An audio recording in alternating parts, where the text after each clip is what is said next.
காலைக்கு அருகில வந்திருக்கிறார்கள். மாடை விழுத்து விடணும்னா சும்மா எடுத்த கவுத்தோன்னு எடுத்து நினைச்ச நேரத்துல அவுத்து விட முடியாது. ஆகையினால ஆமா, மாடு அவிழ்த்து விடுவதற்கு ஏற்ற இடத்தை தேடி பார்க்கிறார்கள். தேடி பார்க்கும்போது அழகான ஒரு தோட்டத்தை கண்டார். அண்ணா அண்ணா பாருங்கள் இந்த தோட்டம் என்ன அழகா இருக்கு. ஆமா, எவ்வளவு அழகா இருக்கு. பச்சை பசேல்னு ஆமா, பார்க்க அழகா இருக்கு. ஆகையினாலே இந்த தோட்டத்துல ஆமா நம்ம உள்ள போய் உட்கார்ந்திருப்போம். மாட்டை வெளியே கட்டுவோம்.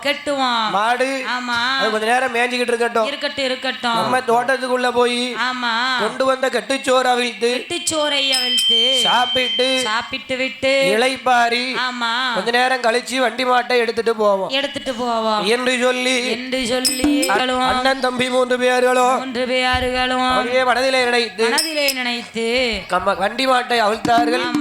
காளையை கட்டினார்கள்.